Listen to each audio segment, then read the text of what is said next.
Ladies and gentlemen, please fasten your belts. Belts? Yes, the safety belts on the seat. It is called the seat belt. Also, please put your bags in the upper compartment.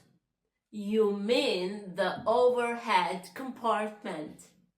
Yes, that one above the heads. Okay.